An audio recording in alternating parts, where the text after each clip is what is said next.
Bilangan pasal 4.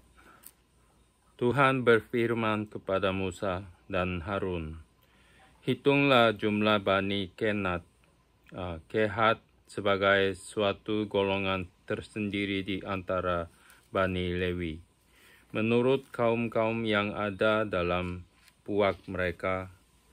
Hitunglah yang berumur 30 tahun ke atas sampai yang berumur 50 tahun. Semua orang yang kena wajib tugas supaya mereka melakukan pekerjaan di kemah pertemuan. Pekerjaan jabatan orang Kehat di kemah pertemuan ialah mengurus barang-barang yang maha kudus. Kalau perkemahan akan berangkat, haruslah Harun dan anak-anaknya masuk ke dalam untuk menurunkan tabir penudung dan menudungkannya kepada tabut hukum. Di atasnya mereka harus meletakkan tutup dari kulit lumba-lumba, dan di atasnya lagi mereka harus membentangkan atas sehelai kain yang seluruhnya ungu tua. Kemudian mereka harus memasang kayu-kayu pengusung tabut itu. Lagi pula di atas meja roti sajian, mereka harus membentangkan sehelai kain ungu tua, dan di atasnya mereka harus meletakkan pinggan, cawan, piala, dan kendi korban curahan. Juga roti sajian harus tetap ada di atasnya. Di atas semuanya itu mereka harus membentangkan sehelai kain kirmizi, lalu menudungnya dengan tudung dari kulit lumba-lumba. Kemudian mereka harus memasang kayu-kayu pengusung meja itu. Lalu mereka harus mengambil sehelai kain ungu tua dan menudungkannya kepada kandil untuk penerangan dengan lampu-lampunya, sepit-sepit dan penadanya, dan segala perkakas minyaknya yang dipakai untuk mengurus kandil itu. Dan mereka harus meletakkannya dengan segala perkakasnya ke atas tudung dari kulit lumba-lumba dan meletakkannya di atas usungan. Di atas mezbah dari emas itu, mereka harus membentangkan sehelai kain ungu tua dan menudunginya dengan tudung dari kulit lumba-lumba. Kemudian mereka harus memasang kayu-kayu pengusung mezbah itu. Lalu mereka harus mengambil segala perkakas yang dipakai untuk menyelenggarakan kebaktian di tempat kudus, meletakkannya di atas sehelai kain ungu tua dan menudunginya dengan tudung dari kulit lumba-lumba. Kemudian meletakkannya di atas usungan, dan mereka harus membersihkan mezbah itu dari abu, lalu membentangkan sehelai kain ungu muda di atasnya. Sesudah itu meletakkan di atasnya segala perkakasnya yang dipakai untuk mengurusnya, yakni perbaraan, garpu, nyodok, bokor, penyiraman,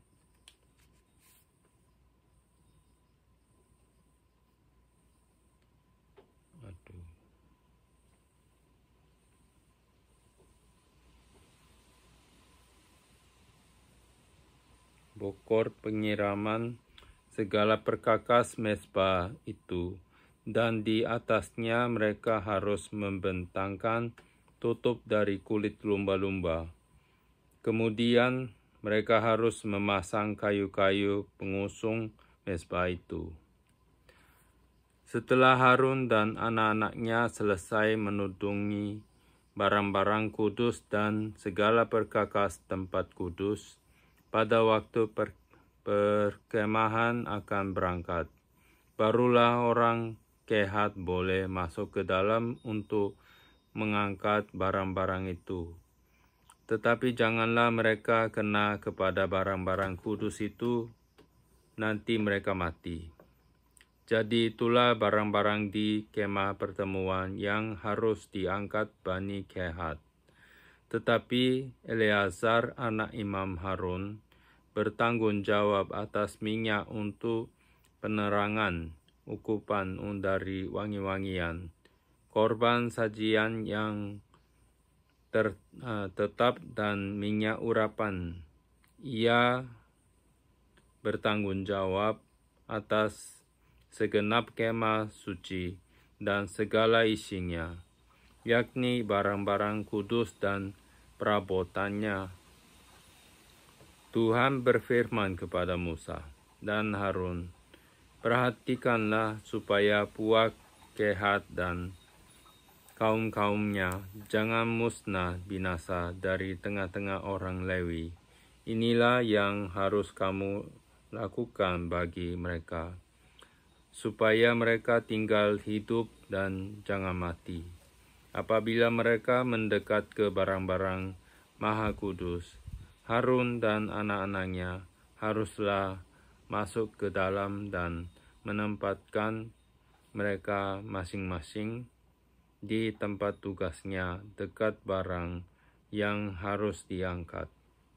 Tetapi janganlah orang Kehat masuk ke dalam untuk melihat barang-barang kudus itu walau sesaat pun, nanti mereka mati. Tuhan berfirman kepada Musa, hitunglah juga jumlah Bani Gerson menurut puak dan kaum-kaum mereka. Catatlah mereka yang berumur 30 tahun ke atas sampai yang berumur 50 tahun, yakni setiap orang yang wajib tugas, supaya mereka melakukan pekerjaan jabatan di kemah pertemuan. Inilah tugas kaum-kaum Gerson dalam hal pekerjaan jabatan dan pengangkatan barang itu. Mereka harus mengangkat tenda-tenda kemah suci dan kemah pertemuan tudungnya dan tudung dari kulit lumba-lumba yang ada di atasnya, tirai pintu kemah pertemuan, layar-layar pelataran dan tirai pintu gerbang pelataran yang ada sekeliling kemah suci dan mezbah, dengan talinya dan segala perkakas untuk pekerjaan jabatan mereka, dan mereka harus melakukan segala tugas yang perlu berkenaan dengan semuanya itu. Seluruh pekerjaan jabatan Bani Gerson harus dilakukan sesuai dengan perintah Harun dan anak-anaknya, yakni segala tugas pengangkatan barang dan pekerjaan jabatan itu. Kamu harus membuat mereka penanggung jawab atas segala yang harus diangkat mereka. Tugas kaum-kaum Bani Gerson di kemah pertemuan. Mereka harus mengerjakan di bawah pimpinan Itamar, anak Imam Harun itu. Orang Merari haruslah kau catat menurut kaum-kaum yang ada dalam puak mereka. Catatlah mereka yang berumur 30 tahun ke atas sampai yang berumur 50 tahun, yakni setiap orang yang kena wajib tugas supaya mereka melakukan pekerjaan jabatan pada kemah pertemuan. Inilah yang wajib diangkat mereka berhubung dengan seluruh pekerjaan jabatan kemah suci. Kayu-kayu lintangnya, tiang-tiangnya, alas-alasnya, tiang-tiang pelataran sekelilingnya, alas-alasnya, patok-patok, dan tali-talinya, serta segala perkakasnya. Semuanya termasuk tugas mereka. Dengan terperinci, haruslah kamu tunjuk perkakas yang wajib diangkat mereka itu. Itulah tugas kaum-kaum Bani Merari, yakni seluruh pekerjaan jabatan mereka di kemah pertemuan yang harus dilakukan di bawah pimpinan Itamar anak Imam Harun.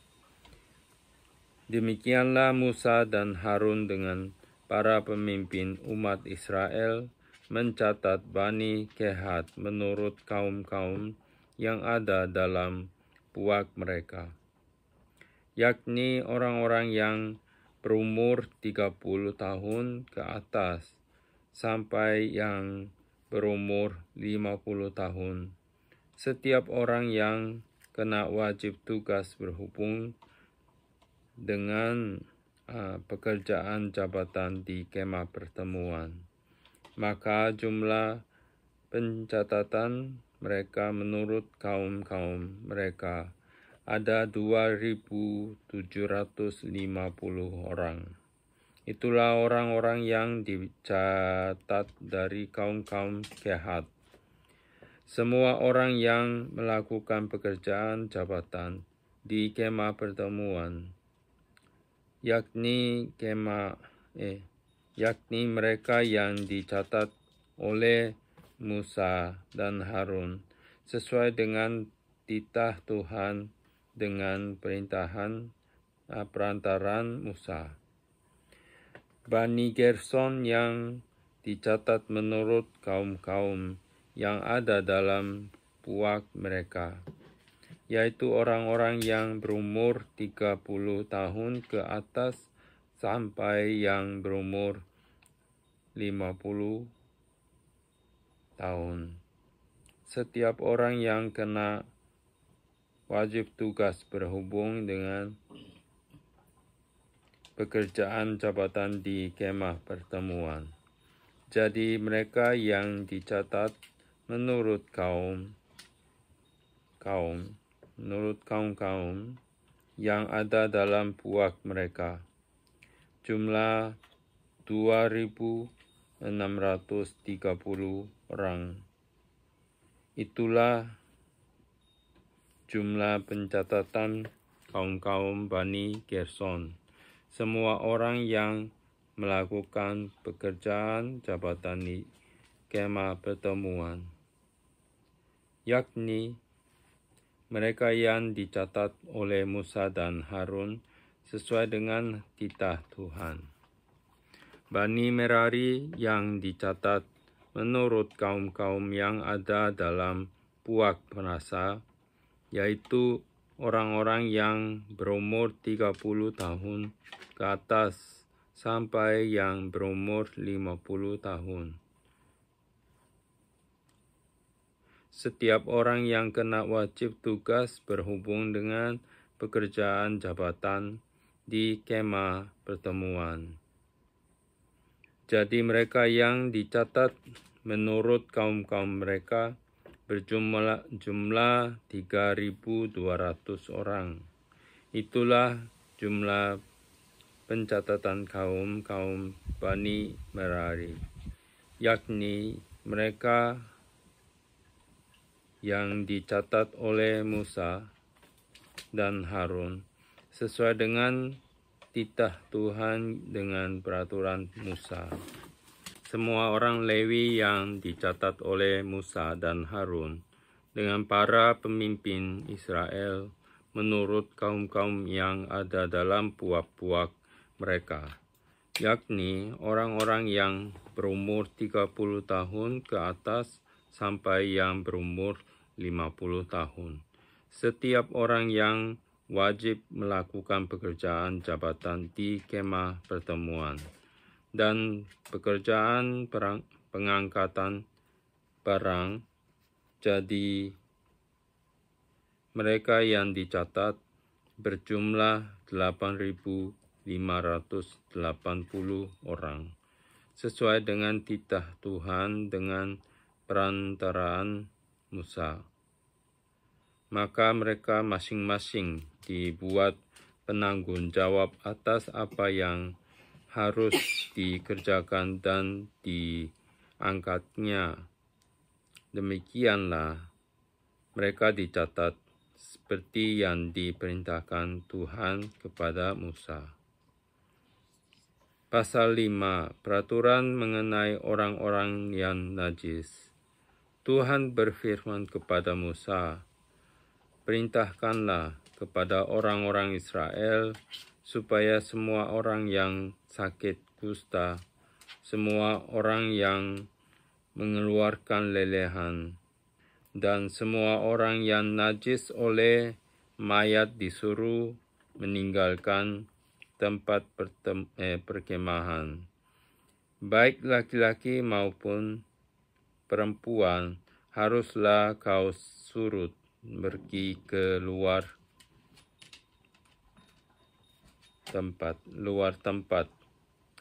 perkemahan, haruslah mereka kau suruh pergi, supaya mereka jangan menajiskan tempat perkemahan di mana aku diam di tengah-tengah mereka." Maka orang Israel berbuat demikian. Mereka menyuruh orang-orang itu meninggalkan tempat perkemahan, seperti yang difirmankan Tuhan kepada Musa. Demikianlah perbuat orang Israel. Peraturan mengenai penebusan salah. Tuhan berfirman kepada Musa, "Berbicaralah kepada orang Israel apabila seseorang laki-laki atau perempuan melakukan sesuatu dosa terhadap sesamanya manusia, dan oleh karena itu berubah setia terhadap Tuhan, sehingga orang itu menjadi bersalah, maka haruslah ia mengakui dosa yang telah dilakukannya itu, kemudian membayar tebusan sepenuhnya dengan menambah 1/5, lalu menyerahkannya kepada orang terhadap siapa yang bersalah. Tetapi apabila orang itu tidak ada kaumnya, kepada siapa dapat dibayar tebusan salah itu? Maka tebusan salah yang harus dibayar itu menjadi kepunyaan Tuhan dan adalah bagian imam. Belum terhitung domba jantan pendamaian yang dipakai untuk pengadaan pendamaian bagi orang itu. Dari persembahan kudus yang disampaikan orang Israel kepada imam, persembahan khususnya adalah bagian imam, sedang persembahan dan persembahan kudus yang dibawa oleh seseorang adalah bagian orang itu sendiri. hanya ada yang diserahkannya kepada seorang imam adalah bagian imam itu. Hukum mengenai perkara cemburuan. Tuhan berfirman kepada Musa, "Berbicaralah kepada orang Israel dan katakanlah kepada mereka, apabila istri seseorang berbuat serong dan tidak setia terhadap suaminya, dan laki-laki lain tidur dan bersetubuh dengan perempuan itu dengan tidak diketahui suaminya, karena tinggal rahasia bahwa perempuan itu mencemarkan dirinya. Tidak ada saksi terhadap dia tidak kedapatan.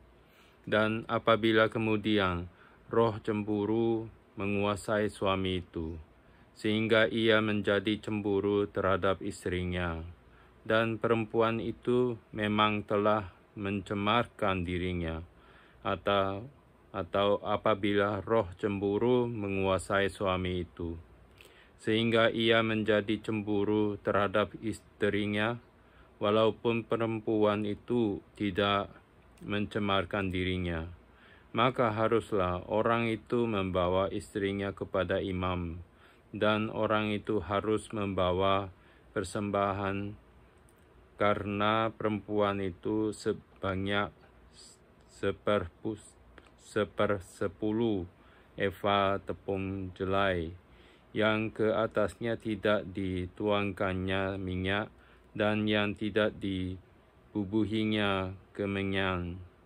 Karena korban itu ialah korban sajian cemburuan, suatu korban peringatan yang mengingatkan kepada kedurjanaan. Maka haruslah imam menyuruh perempuan itu mendekat dan menghadapkannya kepada Tuhan. Lalu imam harus membawa air kudus dalam suatu tempayan tanah. Kemudian harus memungut debu yang ada di lantai kemah suci dan membubuhnya ke dalam air itu. Apabila imam sudah menghadapkan perempuan itu kepada Tuhan, haruslah ia menguraikan rambut perempuan itu, lalu meletakkan korban peringatan, yakni korban sajian cemburuan, ke atas telapak tangan perempuan itu, sedang di tangan imam haruslah ada air pahit yang mendatangkan kutuk. Maka haruslah imam menyumpah perempuan itu dengan berkata kepadanya, "Jika tidak benar ada laki-laki yang tidur dengan engkau, dan jika tidak engkau berbuat serong kepada kecemaran, padahal engkau di bawah kuasa suamimu, maka luputlah engkau dari air pahit yang mendatangkan kutuk ini. Tetapi jika engkau padahal engkau di bawah kuasa suamimu, berbuat serong dan mencemarkan dirimu, oleh karena orang lain dari suamimu sendiri bersetubuh dengan engkau, dalam hal ini haruslah imam menyumpah perempuan itu dengan sumpah kutuk, dan haruslah imam berkata kepada perempuan itu, "Maka Tuhan kiranya membuat engkau menjadi sumpah kutuk di tengah-tengah bangsamu, dan mengempiskan pahamu dan mengembungkan perutmu. Sebab air yang mendatangkan kutuk ini akan masuk ke dalam tubuhmu untuk mengembungkan perutmu dan mengempiskan pahamu. Dan haruslah perempuan itu berkata, Amin, amin. Lalu imam harus menuliskan kutuk itu pada sehelai kertas dan menghapusnya dengan air pahit itu. Dan ia harus memberi perempuan itu minum air pahit yang mendatangkan kutuk itu. Dan air itu akan masuk ke dalam badannya dan menyebabkan sakit yang pedih. Maka haruslah imam mengambil korban sajian cemburuan dari tangan perempuan itu, lalu menunjukkannya ke hadapan Tuhan dan membawanya ke mezbah. Sesudah itu haruslah imam mengambil segenggam dari korban sajian itu sebagai bagian ingat-ingatannya dan membakarnya di atas mezbah. Kemudian memberi perempuan itu minum air itu. Setelah terjadi demikian, apabila perempuan itu memang mencemarkan dirinya dan berubah setia terhadap suaminya, air yang mendatangkan sumpah serapah itu akan masuk ke badannya dan menyebabkan sakit yang pedih, sehingga perutnya mengembung dan pahanya mengempis. Dan perempuan itu akan menjadi sumpah kutuk di antara bangsanya. Tetapi apabila perempuan itu tidak mencemarkan dirinya, melainkan ia suci, maka ia akan bebas akan dapat beranak. Itulah hukum tentang perkara cemburuan. Kalau seorang perempuan telah berbuat serong dan mencemarkan dirinya, padahal ia di bawah kuasa suaminya, atau kalau roh cemburu menguasai seorang laki-laki sehingga ia cemburu terhadap istrinya, ia harus menghadapkan perempuan itu kepada Tuhan, dan imam haruslah melaksanakan seluruh hukum ini kepada perempuan itu. Laki-laki itu akan bebas daripada salah, tetapi perempuan itu haruslah menanggung akibat kesalahannya. Hukum mengenai kenaziran, pasal 6. Tuhan berfirman kepada Musa, "Berbicaralah kepada orang Israel dan katakanlah kepada mereka, apabila seseorang laki-laki atau perempuan mengucapkan nazar khusus, yakni nazar orang Nazir, untuk mengkhususkan dirinya bagi Tuhan, maka haruslah ia menjauhkan dirinya dari anggur dan minuman yang memabukkan. Jangan meminum cuka anggur atau cuka minuman yang memabukkan, dan jangan meminum sesuatu minuman yang dibuat dari buah anggur, dan jangan memakan buah anggur, baik yang segar maupun yang kering. Selama waktu kenazirannya, janganlah ia makan sesuatu apapun yang berasal dari pohon anggur, dari bijinya sampai kepada pucuk rantingnya. Selama waktu nazarnya sebagai orang Nazir, janganlah pisau cukur lalu di kepalanya, sampai genap waktu ia mengkhususkan dirinya bagi Tuhan. Haruslah ia tetap kudus dan membiarkan rambutnya tumbuh panjang. Selama waktunya ia mengkhususkan dirinya bagi Tuhan, janganlah ia dekat pada mayat orang, bahkan apabila mati ayahnya ataupun ibunya, saudara-saudaranya laki-laki ataupun saudaranya saudaranya laki-laki ataupun saudaranya perempuan. Janganlah ia menajiskan dirinya kepada mereka, sebab tanda kenaziran bagi Allahnya ada di atas kepalanya. Selama waktu kenazirannya, ia kudus bagi Tuhan.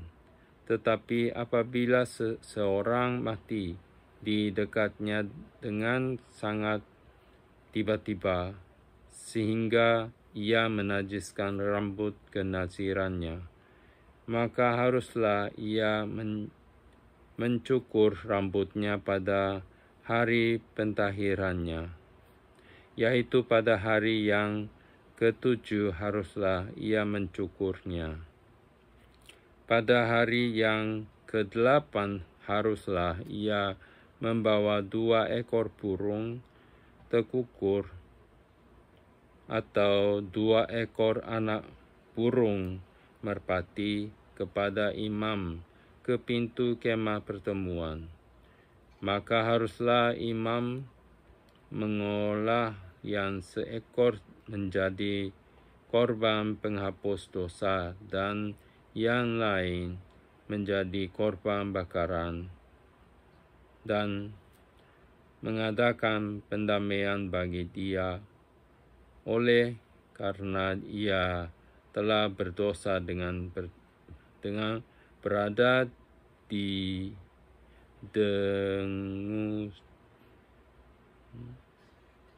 dekat mayat. Pada hari itu juga ia harus menguduskan kepalanya dan mengkhususkan waktu kenazirannya bagi Tuhan. Ia harus membawa seekor domba jantan berumur setahun menjadi korban penebus salah. Hari-hari yang sudah lewat dianggap batal, karena rambut kenazirannya telah menjadi najis. Dan inilah hukum tentang seorang nazir. Apabila waktu kenazirannya genap, ia harus membawa ke pintu kemah pertemuan. Dan ia harus mempersembahkan sebagai persembahannya kepada Tuhan seekor domba jantan berumur setahun yang tidak bercela untuk korban bakaran, dan seekor domba betina berumur setahun yang tidak bercela untuk korban penghapus dosa, dan seekor domba jantan yang tidak bercela untuk korban keselamatan. Juga sebakul roti yang tidak beragi, yakni roti bundar dari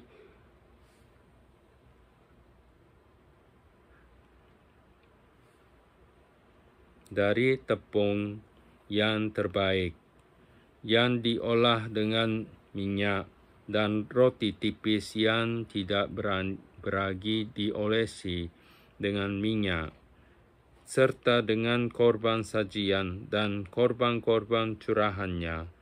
Lalu haruslah imam membawa semuanya itu ke hadapan Tuhan dan mengolah korban penghapus dosa dan korban bakarannya. Domba jantan itu haruslah diolahnya sebagai korban keselamatan bagi Tuhan, beserta sebakul roti yang tidak beragi itu juga haruslah imam mengolah korban sajian dan korban curahannya. Maka haruslah orang nazir itu mencukur rambut kenazirannya di depan pintu kemah pertemuan, lalu mengambil rambut kenazirannya itu dan melemparkannya ke dalam api yang dibawa korban keselamatan. Imam haruslah mengambil paha depan domba jantan itu sesudah dimasak, dan 1 roti bundar yang tidak beragi dari dalam bakul, dengan 1 roti tipis yang tidak beragi, lalu meletakkannya ke atas telapak tangan orang Nazir itu. Setelah orang ini mencukur rambut kenasirannya, kemudian haruslah imam menunjukkan semuanya itu ke depan Tuhan sebagai persembahan unjukan. Semuanya itu menjadi bagian kudus bagi imam, beserta dada persembahan unjukan dan beserta paha persembahan khusus. Sesudah itu barulah boleh orang Nazir itu minum anggur. Itulah hukum tentang orang Nazir yang menazarkan persembahannya kepada Tuhan.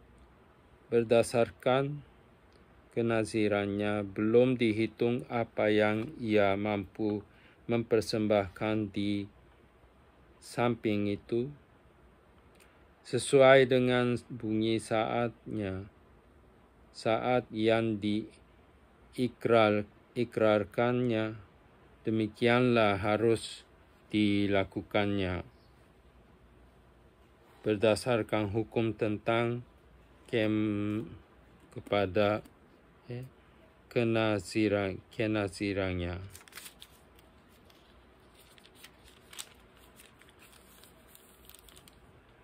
Ucapan berkat imam.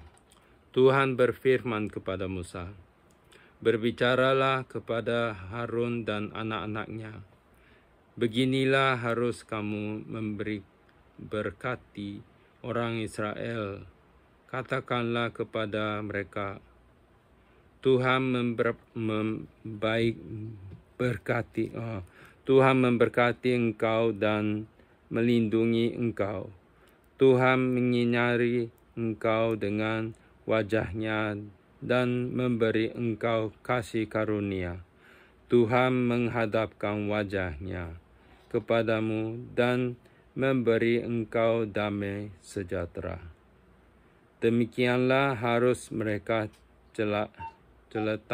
meletakkan namaku atas orang Israel, maka aku akan memberkati mereka.